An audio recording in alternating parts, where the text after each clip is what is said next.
오늘은 수능특강 독서 142쪽 사회문화 8번 지문입니다. 우리 문단 번호 먼저 쭉 달면서 혹시 눈에 띄는 단어가 있는지 한번 훑어보시고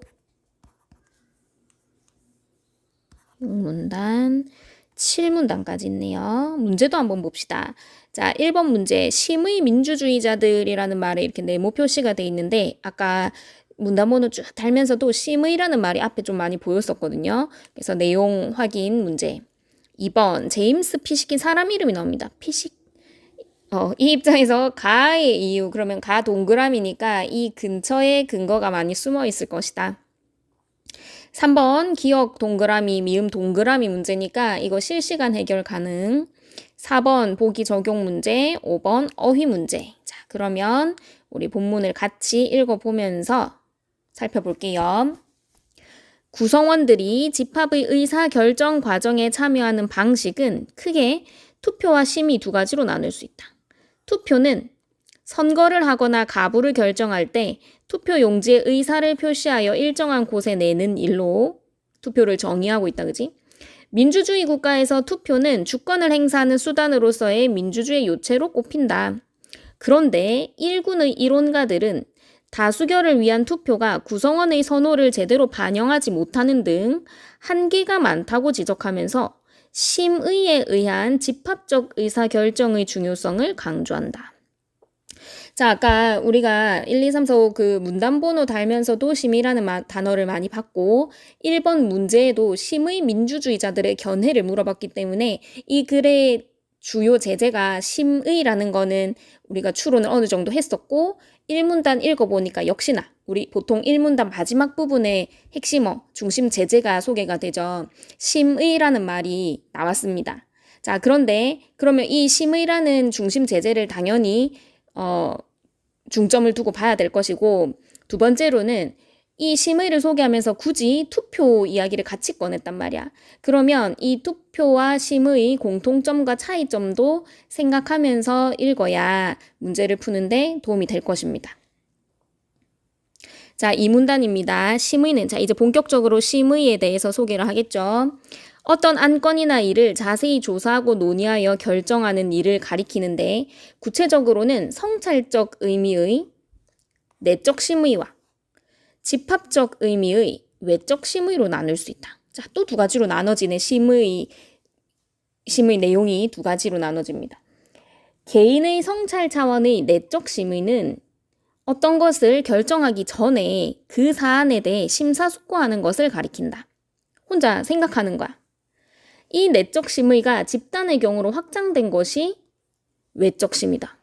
그럼 뭐겠어? 집단으로 확장됐으니까 개인이 심사숙고하던 걸 확장해서 집단이 같이 심사숙고하는 거지. 자, 한번 확인해 볼까요? 즉, 집단의 구성원들이 공동의 문제에 대하여 의견 교환을 통해 최선의 판단에 도달하려는 집합적 숙고가, 심사숙고 할 때 그 숙고가 외적 심의다. 민주주의와 관련하여 말할 때 심의는 외적 집합적 심의를 뜻하며 집합의 의사결정에서 심의를 강조하는 사람들을 심의 민주주의자들이라고 한다. 그럼 아까 1번 문제가 나왔었잖아. 심의 민주주의자들.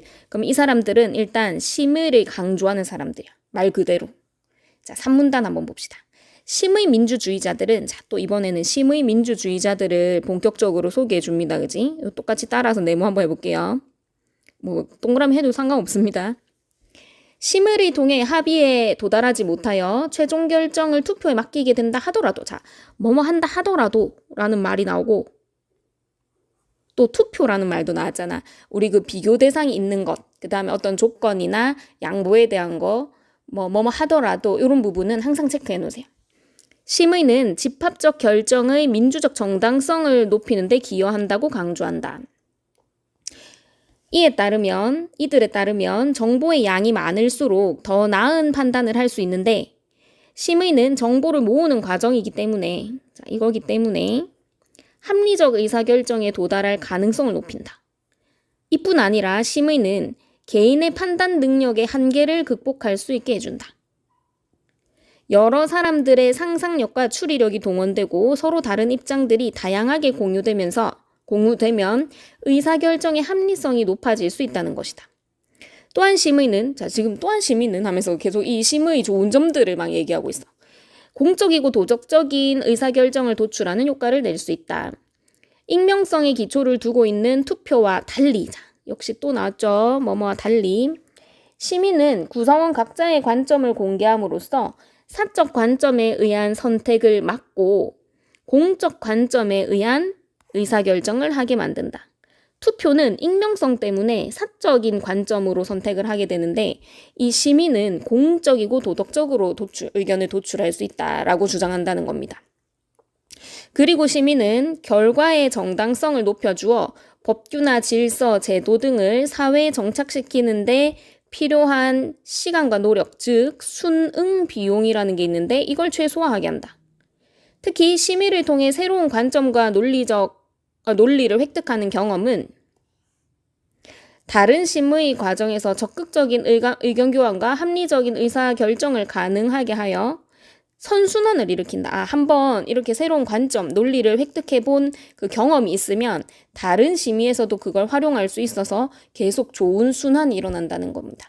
자, 그래서 아주 여러 개가 얘기가 돼 있는데 우리 한번 다시 쭉 훑어보면서 정리 한번 해볼게요. 번호를 한번 달아볼까? 장점 뭐를 소개했는지 봅시다. 지금 이 심의 민주주의자들이 심의의 장점들을 쭉 나열했거든. 자, 첫 번째는 민주적 정당성을 아까 높이는 데 기여하더라. 두 번째는 합리적인 의사결정에 도달할 가능성을 높이더라. 세 번째, 개인의 판단 능력에 한계가 있는데 그 심의 다른 사람들이랑 이걸 막 나누고 의견을 확장하다 보면 공유하고 확장하다 보면은 이 한계를 극복할 수 있게 해준다. 네 번째, 공적이고 도덕적인 의사결정이 가능하다. 또 뭐 있어? 다섯 번째, 수능 비용, 이 결과를 정착시키는 데 필요한 시간, 노력, 이런 비용들을 최소화하게 한다. 여섯 번째, 새로운 관점을 가지게 되면 그게 선순환한다. 선순환도 표시해놓을까. 자, 뭐 이렇게 6가지씩이나 자랑을 했습니다. 그러면은 우리 이거 1번 바로 풀 수 있는지 한번 확인해 볼까요? 자, 1번 심의 민주주의자들의 견해로 적절하지 않은 것은 뭐 다 읽고 풀어도 상관없긴 한데 지금 이 네모칸 돼 있는 그 밑에 문단에서 아주 여러 가지를 나열했기 때문에 아마 여기서 거의 대부분의 근거가 숨어 있을 겁니다. 한번 찾아볼게요. 하나씩. 여러분 잠시 멈춰놓고 여러분이 먼저 찾고 확인하는 것도 좋은 방법입니다.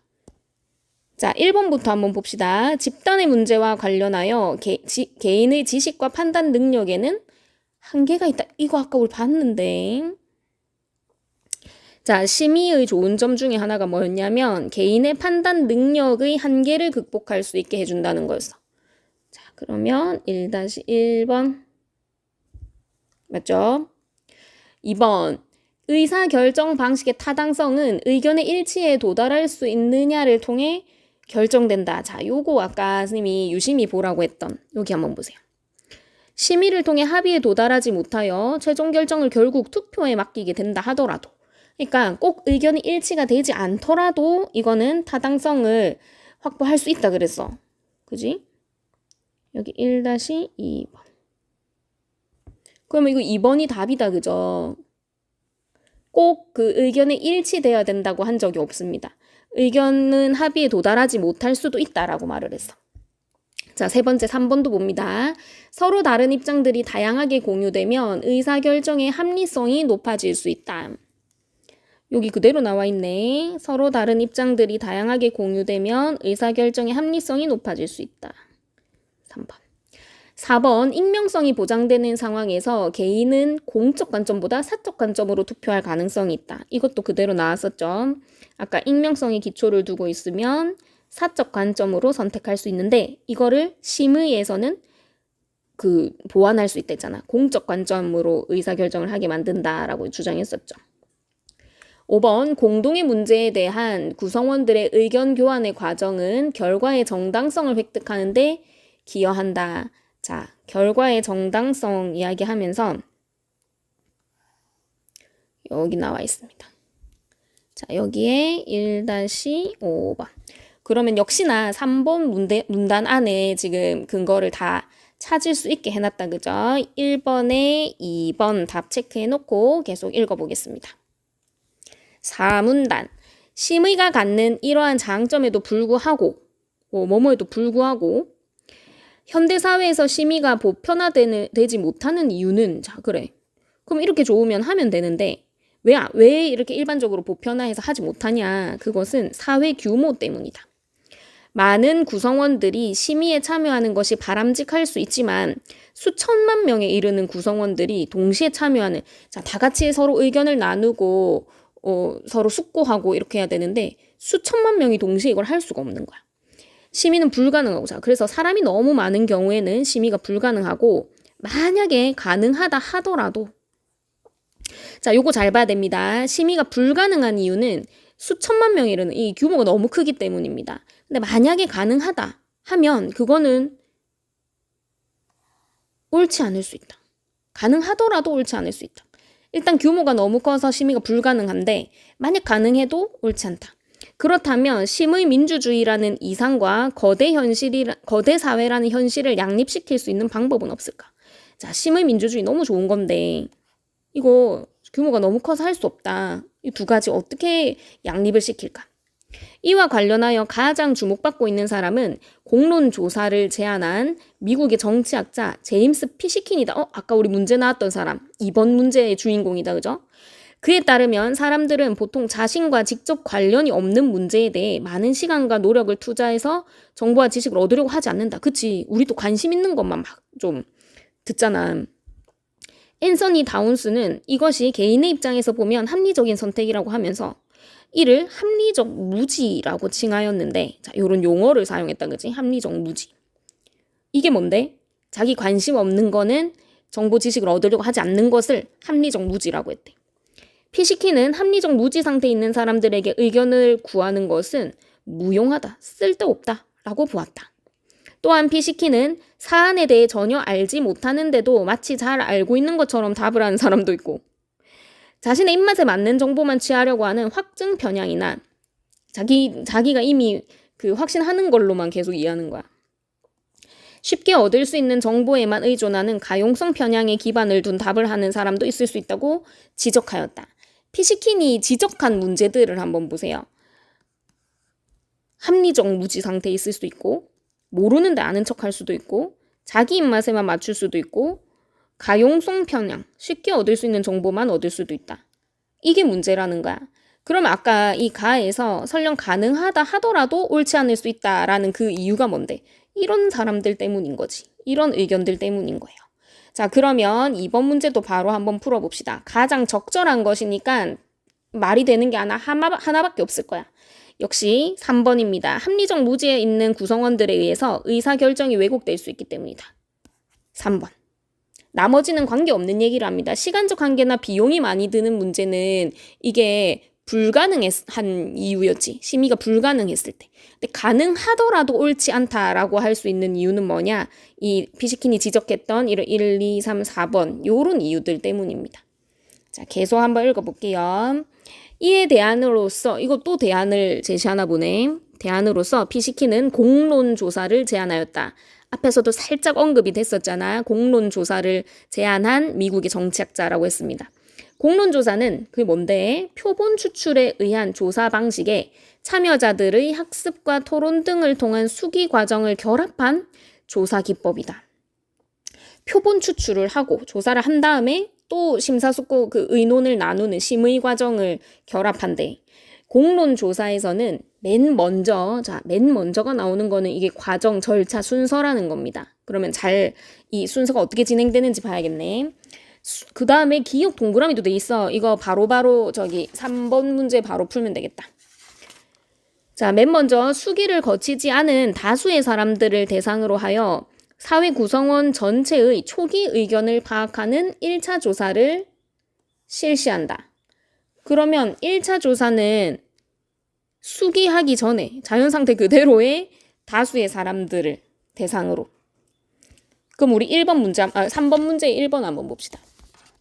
3번의 1번. 이때의 초기 의견은 심의를 거치지 않고 진행된 투표 결과와 유사하다고 볼 수 있겠고, 그치. 각자 이제 개인의 생각으로 일단 투표를 하는 거 하나, 여기서 심의 전에 이제 다수의 사람들이 의견을 뭐라고 하는지 보는 거나 이제 비슷하겠죠. 그러면 이거 3번에 1번 맞는 선지 되겠다. 여기 바로 표시할게요. 그 다음에는 이봐봐. 순서잖아. 수기의 과정에 참여할 대상자를 선정하는데 표본으로 선정된 사람들은 심의 주체가 되는데 이때 다양한 요소를 고려하여 편중되지 않게 표본을 선정하는 것이 공론조사의 성패를 좌우한다. 그러니까 어떤 특정 그룹에서 다 뽑아버리거나 비슷한 생각을 가진 사람들을 이미 다 뽑아버리면은 이게 표본으로서의 기능을 못하겠지. 자, 3번에 2번 바로 봅시다. 이때의 표본은 연령, 지역, 소득 등의 다양한 요소를 고려하여, 그러니까 그 심의 주제에 따라서 다양한 집단의 다양한 표본들을 고려해서 선정하는 것이 중요하겠군. 맞죠? 왜냐하면 편중되지 않게 해야 된다고 방금 나왔으니까. 자, 그 다음 심의의 주체가 된 사람들에게 객관적이고 충분한 정보를 제공하고 사안에 대한 지식을 갖게 만든다. 그러니까 다양한 관점에서 생각을 할 수 있어야 되기 때문이죠. 3번에 3번 봅시다. 심의 주체에게 확증 편향이나 가용성 편향 등이 발생하지 않도록 하는 학습 과정이 필요하겠군. 아까 피시킨이 지적했던 문제 여러 가지 있었잖아. 그 중에 있었던 확증 편향이나 가용성 편향을 방지하기 위한 방식. 대안이 뭐냐? 객관적이고 충분한 정보를 제공하는 것. 가능하겠네요. 이렇게 학습과 토론 등을 통한 수기의 과정을 거친 참여자들에게 1차 조사 때와 동일한 조사를 함으로써, 자, 이제 수기를 하고 나서 아까랑 동일한 조사를 했을 때 변화가 어떻게 나타나는지를 확인하는 겁니다. 달라졌는지. 심의 결과, 수기 결과. 자, 3번에 4번 봅니다. 심의 주체의 견해 변화를 확인하여 순응 비용의 절감 효과를 확인하는. 자, 순응 비용이라는 말이 아까 우리 지문 앞부분에서 나왔는데 한번 다시 확인해 볼게요. 여기 나오네. 순응 비용이 뭐냐면 법규나 질서, 제도 등을 사회에 정착시키는 데 필요한 시간과 노력을 순응 비용이라고 했어. 자, 여기 일단 적어 놓읍시다. 이거 3-4번의 근거가 될 수 있겠어. 그러면 수능 비용은 이거를 사회 정착시키고 나서야, 그지? 이 수능 비용의 결과를 확인한다는 거는. 근데 지금 이 단계가, 이 리을에서 말한 단계가 사회의 그 어떤 제도를, 법규나 제도를 사회에 정착시킨 게 아닌데, 그지? 그러면 이미 수능 비용의 절감 효과라는 이거를 지금 이 단계에서는 확인할 수가 없습니다. 그지?